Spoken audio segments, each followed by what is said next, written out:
Hello everybody, this is Dr. Kukreja Kalani on behalf of Kent Homeopathy. Today I'll be speaking about autism. What are the signs of autism, the diagnosis and what is the treatment available for autism in homeopathy. ये autism है क्या, ये समझना बड़ा ज़रूरी है. So the symptoms काफ़ी जल्दी शुरू हो जाते हैं बच्चों में. So at the age of 1.5 year, you start noting changes in the child's behavior. So what are the changes that we should be looking for? So basically ये interact करने में दूसरों बच्चों के साथ कम रहते हैं. अगर आप इनको अपने नाम से बुलाते हैं तो वो react नहीं करते. So they do not react to your call. अगर आपने उनको नाम से बुलाया तो वो ऐसे देखेंगे as if उन्होंने सुना या नहीं सुना. दूसरा, सोशल कम्युनिकेशन में इनको तकलीफ़ होती है. दूसरे बच्चों के साथ खेलने में, उनके साथ बातचीत करने में, रैपो बनाने में तकलीफ़ होती है.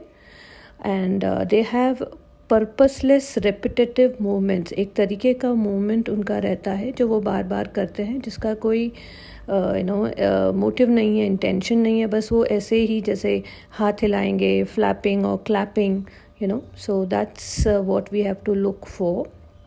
So if we have to define what is autism, so autism is a neurodevelopmental problem causing disability because of differences in the brain. So it involves problems like social communication and interaction, and people who are suffering from the disorder may have different ways of learning, moving or paying attention. So इसमें थोड़ा सा विस्तार में अगर बोला जाए तो when we say spectrum disorder, it basically means we refer to autism where experiences are very different by different people. So it has got broad manifestation. कई लोग कम सफ़र करते हैं, कई लोग के symptoms बहुत ज़्यादा होते हैं. So autism is considered a spectrum because it's different for every autistic person. Some autistic people might need more support than others to live the lives they want to lead. Now, what are the symptoms of autism? जैसे मैंने पहले भी बताया, they are not responding to their name. They will avoid eye contact. So if you smile at them, they will not return back the smile. So not smiling when you smile at them. Getting very upset if they do not like a certain taste, smell or sound. And एक तरीके का वो purposeless repetitive movements करते हैं, जैसे flapping of hands, fingers को flick करेंगे या rocking their body. Not talking as much as other children. So उनको दूसरे बच्चों के साथ मिलने जुलने में तकलीफ़ होती है. Not doing as much of pretend play, repeating the same phrases again and again. आगे अगर हम जो बच्चे थोड़े से और बड़े होते हैं उनमें क्या साइंस रहते हैं, वो होता है कि एक unusual speech as repeating phrases or talking at others. They like strict routine and they get very upset अगर उनका routine change हो जाता है. So they become very compulsive sort of. और जो उनको इंटरेस्ट की चीज़ें होती हैं वो बस उसी में ज़्यादा ध्यान देते हैं. बाकी एक ओवरऑल डेवलपमेंट में उनका थोड़ा इंटरेस्ट ना होने के कारण एक डेवलपमेंटल एरर होने लगता है. They get very upset if you ask them to do something, so they will not obey to your commands. Secondly, they find very difficult to make friends. वो दोस्त बनाने में उनको बड़ी तकलीफ़ होती है, इसलिए वो काफ़ी lonely और unsocial होते हो जाते हैं over a period of time. And they take very literal meanings. अगर आप उनको बोल दो कि आप ये मत करो तो वो in between the lines नहीं पढ़ पाते हैं. They will just take the literal meaning of what you are saying. And दूसरी बात इनमें ये हो जाती है कि वो अपने फीलिंग्स एक्सप्रेस करने में इनको बड़ी तकलीफ़ होती है. सो अगर कम्युनिकेशन एरर होता है तो वो काफ़ी सफोकेट फील करते हैं एंड इस वजह से वो कभी कभी काफ़ी अग्रेसिव हो जाते हैं.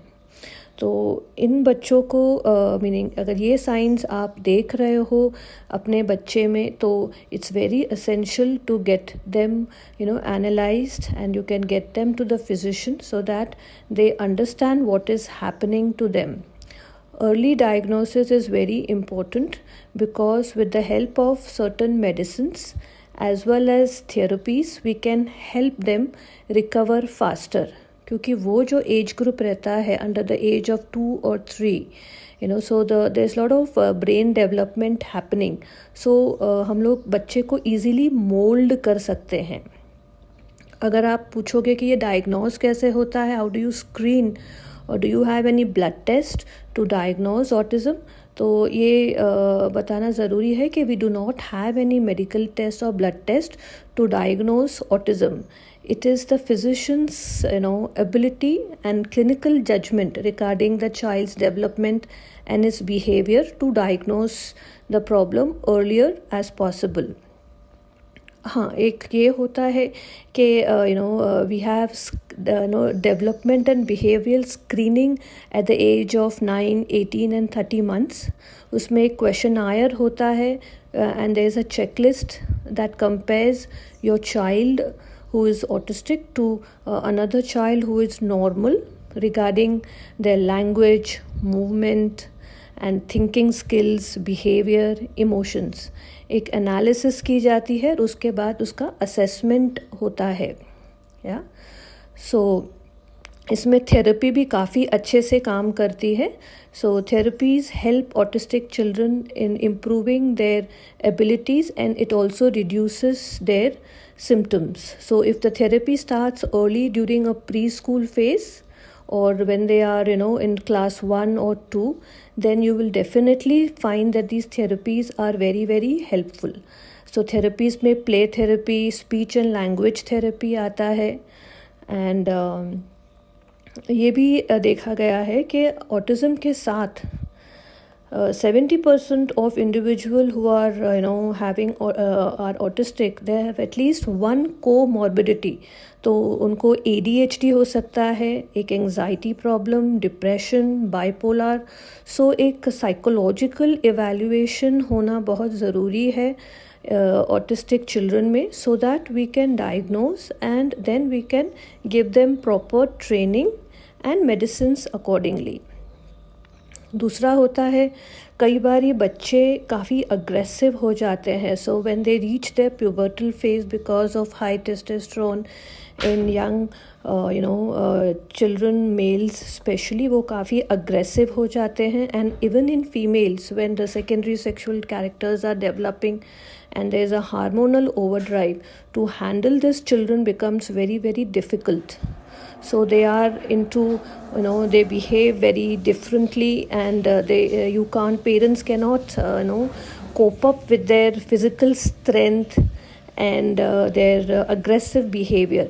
So यहाँ पे पेरेंट्स की ट्रेनिंग एज अ काउंसलिंग जो की जाती है पेरेंट्स को कि how to handle this children is very important. Plus जैसे जैसे बच्चे बड़े होते हैं they have their own views. So same here in autistic children the acceptance, the society के लोग क्या बोलेंगे, it's like considered as a stigma. So यहाँ पे पेरेंट्स की counselling as to handle their relatives or friends or how you present your children outside. So यहाँ पे parents की काउंसलिंग बड़ी अच्छी होनी चाहिए. कई बार children also need physical therapy, talk therapy और एक अप्लाइड बिहेवियर एनालिसिस थेरेपी होती है. सो ये सब थेरेपीज़ भी काफ़ी इम्पोर्टेंट होती हैं. Now, what is the role of homeopathy in treating these disorders? That is the autistic child. When they come to you, you start observing the child and you start prescribing accordingly. तो हम लोग basically जब aggressive child आता है तो we have multiple remedies to bring down the aggressiveness. अगर child hyperactive है तो भी हमारे पास काफ़ी अच्छी medicines है to bring down and to calm them down, especially during that pubertal phase. It's very important that we take up homeopathic help. अगर आपके सिम्टम्स कंट्रोल में है तो it's a very helpful thing, because gradually phase जब निकल जाता है तो बच्चा खुद ब खुद अडेप्ट करने लगता है. बट उस दौरान जब बच्चा काफ़ी तकलीफ़ दे रहा है तो certain medicines in homeopathy are very very helpful. Then एक होता है to connect, the emotional connect with parents and with the society, and to develop the social circle. So जब बच्चे का development अच्छा होगा तो he will seek and learn and would like to connect with people. So homeopathy has very good medicines to help them or make them aware about their presence and how to. So as we know that homeopathy is a holistic way of treating, so we help children increase their social skills, also their concentration level, connection with the surroundings, क्योंकि ये बच्चे हमेशा अपनी ही दुनिया में रहते हैं. They are very happy in their own world.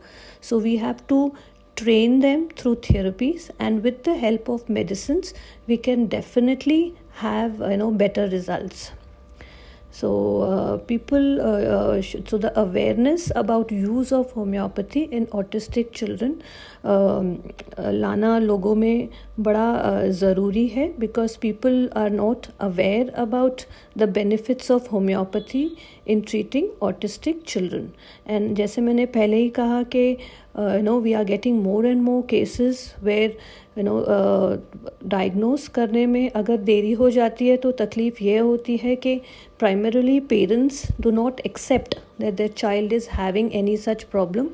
उसकी वजह से उनके घर के अंदर ही कॉन्फ्लिक्ट इतनी बढ़ने लगती है. So here counselling is important and essential medicines should be given at the right time, so that उनका जो milestone, उनका जो speech है वो टाइम पे थोड़ा डेवलप हो जाए, सोशल स्किल्स डेवलप हो जाए. उसमें अगर मदद हो जाती है होम्योपैथिक मेडिसिन्स के थ्रू तो जो आउटकम है प्रॉब्लम का वो अच्छा रहता है. So prognosis is good. So I believe you should always take homeopathy a very important option to treat the signs and symptoms of autism. That's it. I think we have briefed you up regarding the complaint and what is the role of homeopathy in treating autism. Thank you.